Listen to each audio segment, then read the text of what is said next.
E agora entrando na pauta. Você já falou bastante sobre a sua história, a gente estava comentando isso aqui antes do podcast, mas eu queria fazer uma simples pergunta sobre isso, porque você começou, como a gente colocou no resumo, trabalhando muito novo, você foi engraxate, vendeu balas no cinema, ficou órfão também, extremamente novo. Eu já li que sua mãe, inclusive, ela chegou a ser expulsa, né, pelo sogro, depois que o seu pai faleceu. Ela foi convidada a isso aí, né? Convidada a se retirar. Muito, aumentaram o muito aluguel para um preço que pejorativo. não podia pagar. E como que você se interessou por bolsa de valores em uma época também onde a informação não estava dispersa como está hoje, onde simplesmente todo mundo vê vídeo na internet, pessoas que já tiveram sucesso. Era um outro Brasil. Como é que foi esse começo? Na verdade, eu não me interessei pela bolsa, eu me interessei por empresas, né? Por projetos de empresas. E a única maneira que você tem de participar de projetos é através do quê? Através da aquisição de ações. E aquisição de ações você é obrigado a fazê-lo na Bolsa. Então, a minha preocupação maior não foi a Bolsa, tá entendendo? Aliás, muitas vezes me perguntam, Márcio, o que você acha do mercado? Eu falo, eu não acho nada. Sabe por quê? Porque eu não tenho ações do mercado. Eu tenho ações de empresas. O que você acha da Bolsa? Eu não tenho ações da Bolsa, eu tenho ações de empresas. Então, se você quiser debater sobre as empresas, sobre as quais eu tenho posições, a gente vai debater. Sobre o mercado é muito difícil, né? E quantos anos você tinha quando comprou a primeira ação? Olha, eu devia ter acho que uns 20 e pedrada. Quase 30, né? Mais maduro. Quase 30? Então, Não, digamos... não, 25, não, foi depois dos 25. eu tinha 20, eu tinha 27 para 28 anos. Eu não me lembro, que a gente fez as exatamente, porque, pô, eu Faz estou com bastante 84 anos, né? E eu não me lembro o dia, a hora, o momento, né? Eu me lembro que eu comprei, né? Você lembra mais ou menos o ano? Olha, foi por volta de 1967, foi um pouquinho antes. Já era o período do governo militar, então. Período militar. Porque o que eu acho interessante, né? A gente não vai colocar exatamente a idade, mas entre 25 e 30, pegando aqui o que a Louise falou, que de vez em quando eu recebo o pessoal perguntando se está muito tarde para começar. Nossa, estou com 30 anos, não comecei a investir em ações. O pessoal pega o exemplo, até o seu, por exemplo, que começou a investir com 14 anos, ou o Buffett, quando ele fala lá fora que comprou as primeiras ações com 10 anos, inclusive fala até que ele estava desperdiçando a vida antes. Então, lógico que começar antes é sempre muito melhor. Mas você não começou investindo logo de cara. Então, você trabalhou um tempo até descobrir sabe o investimento em acontece? empresas. A maioria do cidadão brasileiro, ele desconhece o efeito multiplicador que existe em você adquirir ações. Então, ele desconhece a perspectiva de ganho que tem nas ações. Então, se ele começa com 30, ele já vai achar que ele está velho demais. Não está, entendendo?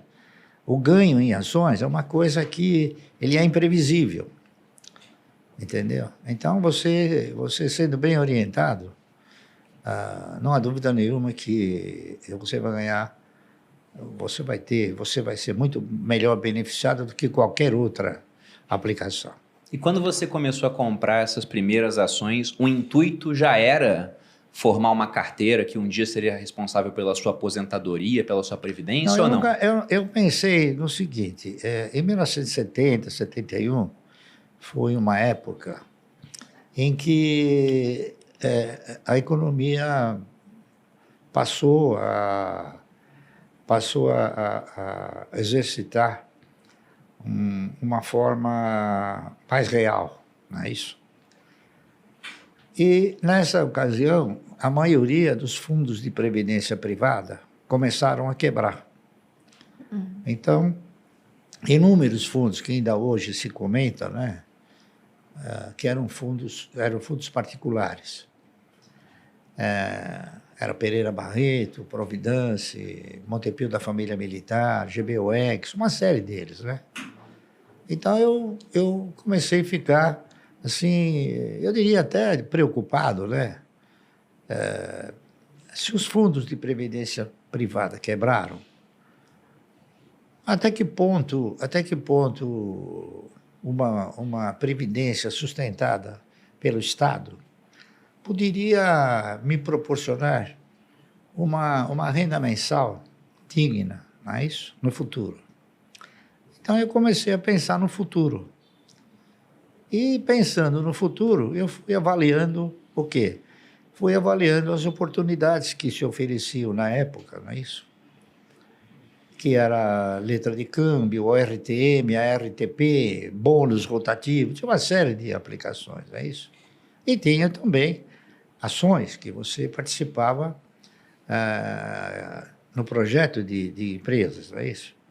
Então, eu fui fazendo avaliações e cheguei numa conclusão de que seria talvez um pouco difícil, não é isso? A Previdência proporcionar um retorno. Então, eu fui buscar uma outra fonte de previdência, uma outra fonte. Então, eu examinei inúmeras fontes. A RTM, o RTP, bônus, LC, tá certo? Contratos mercantis, enfim. Cheguei na conclusão que as ações, elas ostentavam e reuniam condições, se você tivesse a participação em bons projetos, em projetos de empresas futuristas, de você estar assemelhado com a postura do controlador ou dos maiores acionistas. Então, eu comecei a fazer o quê? Um estudo mais profundo de algumas ações de empresas que pudessem garantir ao longo de um período, não é isso? Longo, essa condição, a condição de te proporcionar uma renda mensal. Então, eu comecei a analisar com bastante profundidade, não é isso? E acabei fazendo o trabalho daquela que eu interpretava ser a empresa que melhor poderia suprir um projeto de 30 anos. Por quê? Porque se você tinha que contribuir 30 anos para a Previdência, eu interpretei o seguinte: por que não comprar 1.000 ações por mês durante 30 anos? Não é isso? E foi o que eu fiz. Então, eu fiz um trabalho, né? Que recaiu sobre ações de uma empresa chamada Anderson Clayton. A Anderson Clayton é uma empresa que eu acho que vocês não conhecem, não sei se vocês conhecem. Não conheço. Não conheço. Mas ela produzia tudo que era Claybon, tá certo? Amendocrem, ela fazia óleo Claybon, né? Claybon é tipo Margarina. aquela farinha, aquele negócio de margarina, engrossar, né? Claybon, Verdade, margarina. Minha avó usava no bolo. Margarina Claybon, ela fazia também um negócio chamado amendocrem, Se o cara faz que é Claybon, mais faz ou até menos graxa pra parecido. veículo, que é muito parecido. Que é mais ou menos parecido com um negócio que se faz hoje, que eu esqueci o nome aí. Tipo pasta de amendoim, pasta de Isso, amêndoas, essas isso aí. coisas. Ela fazia tudo isso. Então, era uma empresa do setor de alimentos, tá certo? Aí eu fiz o trabalho, esse trabalho ele se chamou Ação e Alimento, duas bases de desenvolvimento. Aí eu fiz o trabalho, né, propondo o cidadão comprar 1.000 ações por mês durante 30 anos. E esse trabalho foi conduzido para a Anderson Clayton, que era aqui no Brasil. Aí o cidadão, o vice-presidente da empresa, mandou me chamar. Eu examinei esse trabalho, achei maravilhoso. Nunca vi uma coisa assim, né? Uma criatividade que nem essa. Fazer uma comparação de você, ao invés de ficar sob o manto estatal, ficar sob o manto da empresa, não é isso? Em termos de previdência. Mas ele falou, mas lamentavelmente, esse seu projeto não vai dar certo. Eu falei, olha, será que não vai dar certo? Mas por quê? Sabe por quê? Você sabe quem é o dono da Anderson Clayton? Eu falei, não sei, porque a Anderson Clayton era uma empresa de capital estrangeiro.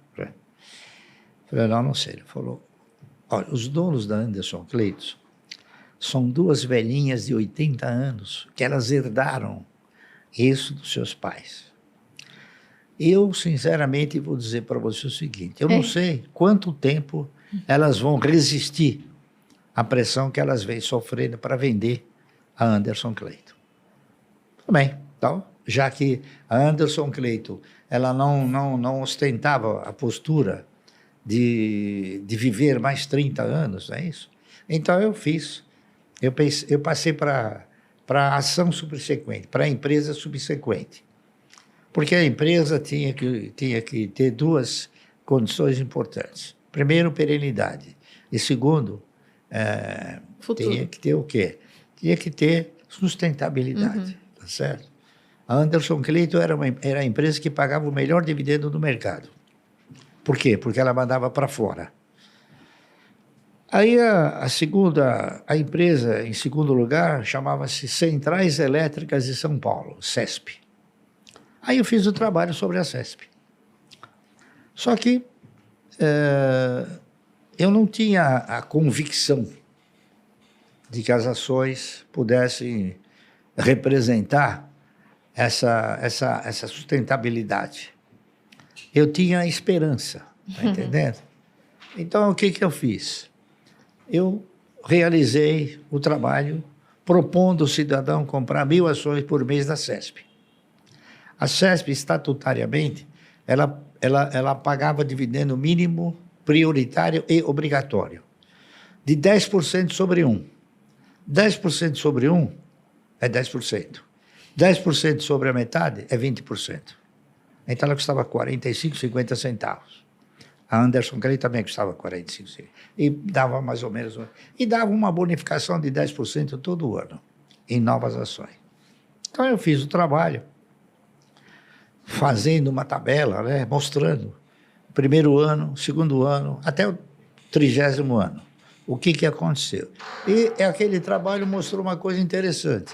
No 8º ano, você já não precisava tirar dinheiro do bolso para comprar. Os ganhos, eles eram suficientes para suportar as compras de 1.000 ações por mês. O que era um negócio que eu não sabia, fiquei sabendo porque eu fiz o trabalho.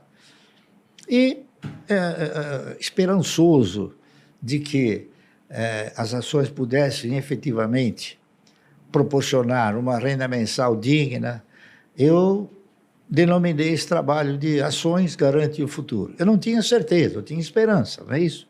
Uhum. E eu fiz o trabalho, aí o presidente da CESP mandou me chamar. O presidente da CESP, na era um cidadão chamado Lucas Nogueiras Garcês. Ele foi governador do estado. E o diretor financeiro era um cidadão chamado Moacir Teixeira. Aí eu fui, conversei com ele, ele me chamou lá no salão nobre lá da CESP. Chegou para mim e falou: "Sr. Barsi, eu quero comprar o seu trabalho." Falou umas 10 vezes. E eu falei 10 vezes para ele, mas eu não fiz o trabalho para vender. Uhum. Fiz o trabalho porque eu sou do mercado e eu quero mostrar a minha contribuição para o mercado, se é que ela tem alguma validade. Não, ele elogiou o trabalho. Até que no fim eu cheguei para ele e falei assim: "Me diga uma coisa, para que o senhor quer o trabalho?" Ele falou: "Eu quero o trabalho porque eu vou editar esse trabalho." Eu peguei o trabalho e falei: "Não precisa me pagar nada." Ele ficou assim, ele falou: "Sabe de uma coisa? Eu vou mandar fazer esse trabalho e vou botar o seu nome, coisa que eu jamais faria." E ele fez. Mandou editar o trabalho com o meu nome.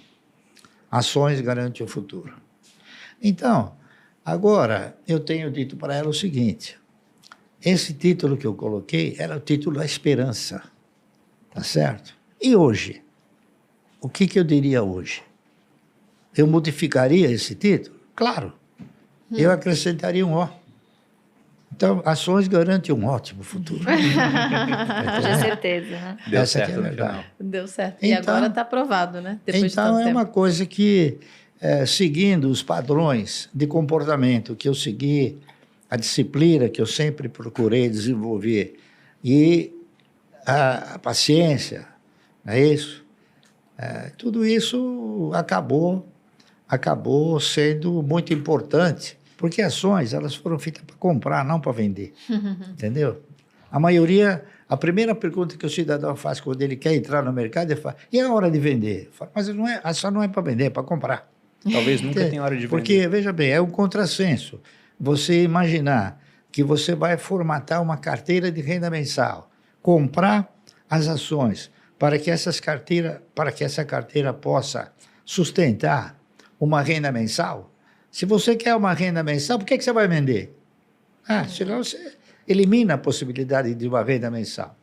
Você está vendendo a vaca leiteira. Né? Você está querendo simplesmente viver da picanha, e não do leite. Não, então é isso aí. Então, isso aí não é nenhuma... Eu não sou nem um sábio. Ao contrário, eu sou um estudioso, isso sim. E isso fez com que as coisas evoluíssem. Então, esse programa que eu criei, por incrível que possa parecer, no 8º ano eu já estava aposentado. Não com os valores de hoje, mas, claro, já acenava para uma que eu não precisava mais trabalhar.